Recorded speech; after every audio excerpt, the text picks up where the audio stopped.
My mom spent a lot of time teaching me right from wrong. She took my sister and I on tours of the poor Toronto neighborhood she grew up in.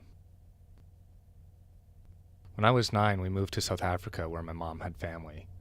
She had told us about apartheid and how wrong it was, but still, I was given all sorts of privileges and encouraged to enjoy what apartheid South Africa had to offer. My uncle and cousin saw things differently than my mom. But because my cousin was older, I still looked up to him. One day, we discovered massive waves at our empty whites-only beach. We jumped in with our boogie boards, trying to catch the waves. But instead of carrying us to shore, we were pulled further out to sea. My cousin managed to swim in, but I couldn't. This was the closest to the open sea I had ever been. I began to scream and cry. A black construction worker who was building a white man's house nearby heard my screams. Without hesitation, he raced down the scaffolding, ran to the beach, and dove in after me. By the time we had reached the shore, I was emotionally and physically exhausted.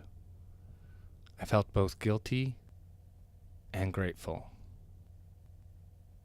My cousin seemed impatient to go, as if he couldn't see the man, or what he'd done. I managed to utter, "Thank you." The man said, "You're welcome, little master." I felt sick. I had never had an adult confer such authority onto me.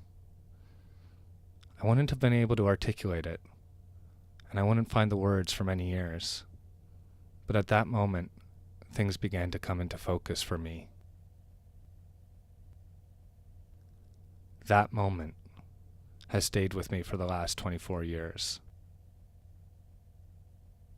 A few weeks ago, I participated in the Six Nations Walk for Peace, Respect, and Friendship in Caledonia as an ally and volunteer photographer. I tried to capture the beauty of the day by directing my lens upward in celebration of this community of allies. Along the road to the halted subdivision stood groups of white settlers and landowners. Some were seething in anger. Others stood menacingly with aluminum baseball bats and Canadian flag armbands. And others were just impatient for us to go,